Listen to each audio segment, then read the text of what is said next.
Hey friends, hope you're excited about life today. I don't care what you're going through, how bad things may seem to be. I'm telling you, you should always be excited about life and what God is doing. The reason is because God always has a plan. God always has something planned. He has something good for you. And so I'm super excited about just everything that the Lord is doing in this day and this age. Even on our worst days, we should be thankful. I want to tell you about something that recently happened. I was in a time of prayer, and I heard two words. I heard the word key, and I heard the word keyhole. That was it. So I just kept praying. I knew God would reveal a little bit more to me about it, but I heard the word key and the word keyhole. And then I kind of, it was like I saw like a vision of a key going into a keyhole, and then the key actually turning and the door opening up. So right then I got super excited because I knew that God was going to use a key to go in a keyhole and open a door for me, and that's what I was thinking in my natural mind. And then it was like the Lord said, a lot of people think like that all the time as soon as they see a vision or hear something like this. And I was like, okay, here comes a little bit of correction from the Holy Spirit. I'm about to learn something. And the Lord showed me something that was just out of the Father's heart that was so powerful. The Lord started speaking to me that everybody is praying that they receive an open door from the Lord, that they receive a blessing, the favor, the anointing of God stronger upon their life. And then the Lord spoke to me and said, but not enough people are praying that they become a key. And the Lord said, I spoke to you key, first of all, because I want you to focus on being a key. Don't focus on the door that I'm going to open for you. I want you to focus on being a key that can fit somebody's keyhole to open up their door for them.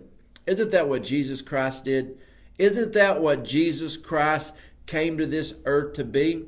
To teach and preach the kingdom of God, to teach us that He came as a key to show us the way, to open up doors.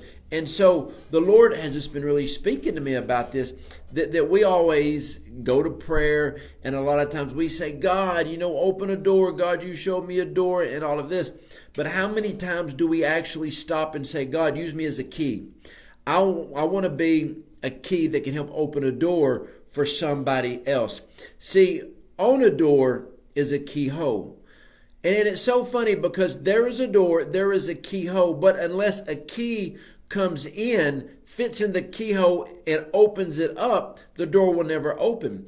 And so the Lord just reminded me of a time that when I was working at a church, I had 3 master keys, and I went to a locksmith, and I got like 5 different types of keys, and they were just blank keys.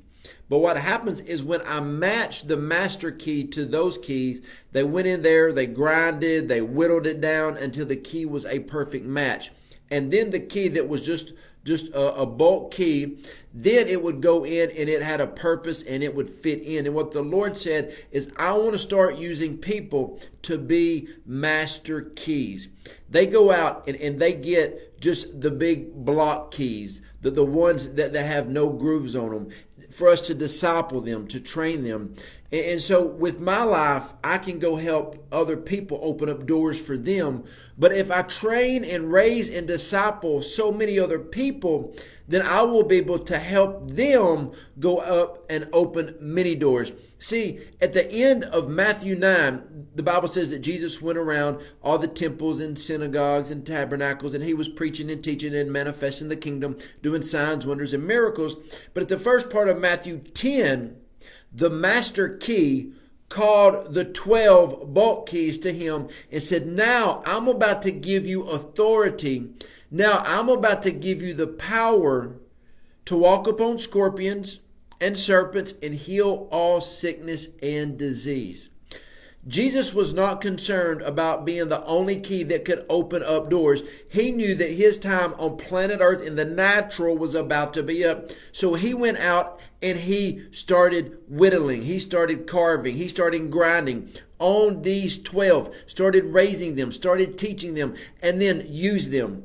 So what happened is when I got back to the church, I got those 5 extra keys and I tried every one of them and they opened up doors. So I gave them out to other people. That's why I love preaching. That's why I love teaching. That's why I love YouTube. I love doing videos on Periscope and Facebook and Instagram because I feel that I have something that maybe that when I give something out that it will whittle, it will carve something to help somebody be a stronger key that God can use in a mighty way to open up other people's doors. I love when people open up doors for me that I could never open for myself. But you know what is even better than that? Do you know what is even funner than that? Do you know one of the funnest things is when you know that God used you to open up another door for somebody else? It is so fun to open up a door to let somebody walk in front of you, to go in. Open up a door that's not your door. Recently, I was walking down a strip mall, and there was a elderly woman walking, and you could tell which door she was walking in. I wasn't even going in that store, but I stopped and opened up the door, and she just walked right in. And then I shut the door, and I kept walking on my way. See, I was using that moment to open up a door for somebody else. There's a lot of times that you're going to open up a door that may not have anything to do with your destiny, but God used you as a key. Now, how do you become a key?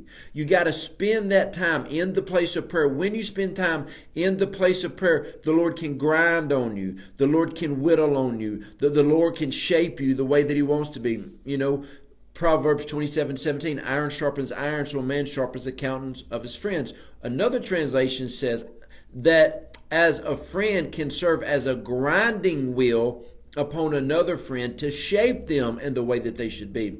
So I hope this helped you today. And understand this. When I got the vision, I was like, yeah, God's going to send a key to open a door for me. And the Lord's like, no. Why does everybody want a door open for them? Who wants to be the key to help other people? And you know, I have found this out in my life, and I forget it a lot because sometimes I am forgetful. I always want the door open for me. But I have learned one thing. When I focus on opening doors for other people, God's got my doors for me. So do what Jesus did. He focused on everybody else. He didn't worry about himself. He did what he was supposed to do, but he was always thinking about other people, preaching to other people, teaching to other people, healing other people. And a lot of times that he would always find ways to slip off and minister to somebody else. He was the key from heaven that was sent to earth to unlock the kingdom of God on this earth. And he was teaching us to put others before ourselves, to minister to one another, and to be that key. So this was just kind of a prophetic vision, a prophetic word, all wrapped into one. You focus on being the key. And then you get as many bulk block keys around you and start shaping them, molding them so that they can go open up their own doors. Before a big bulk key or block key is ever whittled on, grinded on, you know what? It can't open anything. There's so many people out there, they can't open anything. But when you start discipling, when you start training, they will be used as a key that can open up many things. I'm telling you, my friends, some of you are going to be used as a key to see other people physically healed. They don't have that much faith. They don't have anybody around them with any faith, but you got the faith. Some of you are going to be a key to lead people to the Holy Spirit. Some of you are going to be a key to lead people to better health. Some of you are going to be a key to help so many people in so many different ways. Understand your key. Listen, don't try to be somebody else's key, okay? You got to understand who you are and allow God to use you. So hope this video helped you. Hope it encouraged you. And if you want any more information about anything that my wife and I do, you can go to jojodawson.net and you can find a ton of resources on there. Love you. God bless you. And I hope you'll have an amazing day.